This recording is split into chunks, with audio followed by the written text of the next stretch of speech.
Thank you, Abhishek. The Dance of the Eunuchs by Kamala Das, और ये भी है Kamala Das as a feminist. देखिए कई क्वेश्चंस का जवाब एक आंसर में देने से अच्छा रहेगा, नहीं तो अलग अलग क्वेश्चन का अलग अलग जवाब देना बहुत कठिन काम है. तो I am trying to answer one of two questions. दो क्वेश्चन है, जवाब एक है.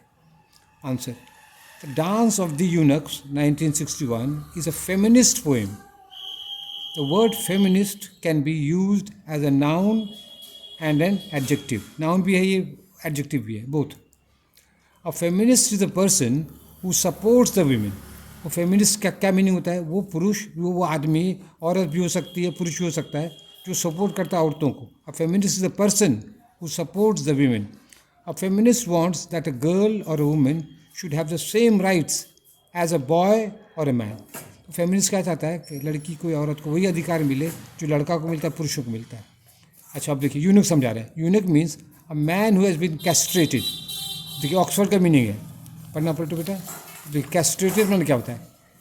Castrate means the removal of the testicles अंडरकोर्स of a male animal or a person. तो ये जानवरों को भी किया जाता है और पुरुषों को भी किया जाता है, जैसे खस्सी खुलाना ऐसा है. ठीक है, ये कैस्ट्रेट हो गया. कैस्ट्रेटेड मैन वो हो गया यूनक, उसी को कहते हैं यूनक.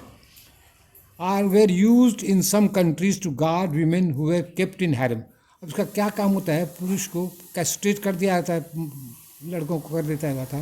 काहे? उसका काम होता था गार्ड करना. किसको गार्ड करना? Women who were kept in harems. अब देखिए हैरम क्या होता है? Harem means the women or wifes belong to a rich man. Harem कहते हैं उन औरतों को, पत्नियों को जो एक ग्रुप में 5-6 तो 10 तो रहा, और अमीर आदमी ये सब रखते थे हैरम को. सम किंग्स हैड हैरम्स. राजाओं का हैरम होता था, बहुत औरतों को लोग रखते थे. Eunuchs were use to prevent the women and wifes from escaping. और यूनक्स को क्या करता? गार्ड कैसा रखता था, क्या औरत कोई भागे नहीं, कोई दूसरे पुरुष से संबंध नहीं करा ले, तो उसको गार्ड के यूज़ करता था यूनक्स को. अब देखिए आप पोएम पर आइए. The dance of the eunuchs is a shocking poem. सदमा लगने वाली कविता है. For money the eunuchs dress as women. तो पैसा के लिए क्या करती है ये यूनक सब जो है, औरत ऐसा ड्रेस पहनती है. In the poem the eunuchs have wide skirts. लंगा, चौड़ा चौड़ा लंगा है, नाचती जब जो है वो बड़ा बड़ा फैल जाता है वो. एंकलेट्स, घुंघरू है, जिंगलिंग जिंगलिंग जिंगलिंग. देखते हैं इसको करते हैं. पेज 3 में जो बेटा. For money the eunuchs danced. और पैसे के लिए ये लोग नाचती थी, या नाचते थे कि ये, क्योंकि पुरुष है, नाचते थे.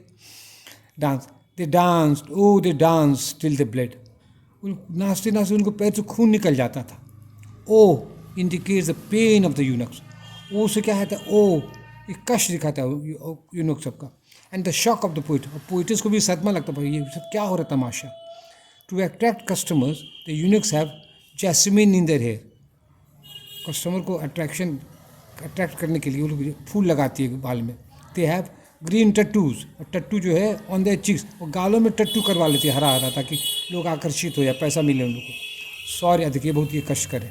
Sorry breasts indicate the suffering of women. इससे क्या होता है? कष्ट दिखाता है औरतों को.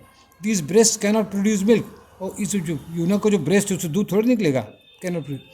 दीज ब्रेस्ट आर फॉल्स, नकली फॉल्स है. Big breast to attract man. पुरुषों को अट्रैक्ट करने के लिए यूज होता है. The poverty of the eunuchs is indicated. उन लोग गरीबी कहाँ दिखाता है? Thin in limbs and dry. और जो पैर हाथ एकदम सूखा सूखा है, पतला पतला है, और सूखा सूखा है. The Unix सैंग and sad songs. उन लोग का गाना में दर्द है. Lovers dying. लवर्स में मर रहे हैं.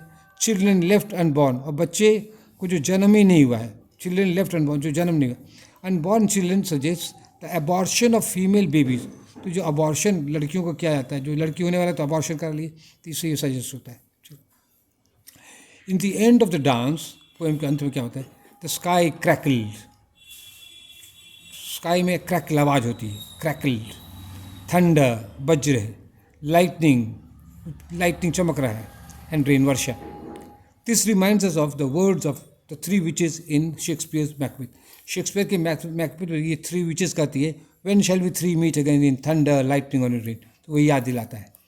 We are also reminded of the storm scene in King Lear. और King Lear में भी storm scene आता है, तो वो हमको याद दिलाता है. पेज 5. थैंक यू बेटा Abhishek. But most of all सबसे ज़्यादा we are reminded of T S. Eliot the wasteland. सबसे बेसी इसकी याद आती है. Rain is a symbol of hope in Eliot's. तो रेन जो है इलियट के पोएम में आशा का प्रतीक है. Rain is a symbol of hope in Eliot. But in Kamala Das the rain brings the smell of urine of lizards and mice. क्योंकि कमला दास के पोएम में क्या कहते हैं, रेन से क्या आता है, यूरिन का गंध आता है. किसका यूरिन? को भी लिजर्ड, छिपकली, सबका, चूहा का पेशाब का गंध आता है. तो ये है Kamala Das. As a feminist poet Kamala Das shows anger and revenge. तो फेमिनिस्ट पोएम के रूप में उसमें उसकी कविता में गुस्सा है, बदले की भावना है. She tells her faithless husband, अपने बेवफा जो गद्दार हस्बैंड को क्या कहती है, dear forgive me, this moments lull in wanting you. शराब पी रही है, कहता हमको माफ़ करो, हम भी अब बहक रहे हैं. डियर हस्बैंड कहलाता है. फॉरगिव दिस मोमेंट्स लल, हम शराब पिए नशा में, हमको माफ़ कर दो. वांटिंग यू, हम तुमको नहीं चाहते ना. समर इन कैलकटा का ये पोएम है. और ये लास्ट में conclusion. In retaliation Kamala Das is drinking and writing these lines. तो बदले की भावना से वो शराब पी रही है, वो एक लाइन लिख रही है. She is writing against the rain of her husband. वो अपने हस्बैंड के रेन, लगाम के खिलाफ, उसके शासन के खिलाफ ही लिख रही है, rain. Kamala Das has written her confessional autobiography my story. बहुत अच्छी अच्छी किताब लिखी है. माई स्टोरी हम ये पढ़े हैं, अच्छी किताब है. She has compose many fine poems. बहुत अच्छी अच्छी कविताएँ लिखी. जैसे एन इंट्रोडक्शन बहुत अच्छी कविता है. After the illness and a request is she uses free verse का यूज़ करती है. And a simple powerful language. Language बहुत अच्छा, ज़बरदस्त लैंग्वेज, मुझे इसका लैंग्वेज बहुत अच्छा लगता है. लेकिन अब कंक्लूजन में देखिए क्या होता है. To conclude, Kamala Das is a great Indian English poetess. महान कवियत्री है. But she lacks the qualities of a Nobel laureate. लेकिन नोबेल लॉरिएट वो नहीं बन पाई. उसका नॉमिनेशन हुआ लेकिन उनको प्राइज़ नहीं मिला. क्या कारण है बताते हैं. बी शॉ को नोबेल प्राइज़ मिला है. In Candida shows the sanctity of marriage. इस नाटक में ये शादी की पवित्रता को दिखाता है. लेकिन यो कमला दास तो पवित्रता को तोड़ देती है, काफ़ी शादी को गंदा बना देती है.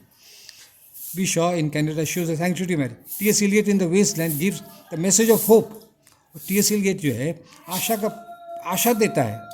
After the first world war के बाद भी ये अपनी कविता में आशा देता है. तारीफ है इसका, समझिए. But Kamala Das is rain. उसकी वर्षा में क्या, brings the smell of urine. इसकी वर्षा में क्या है, पेशाब का गंध आता है. That's all. Thank you.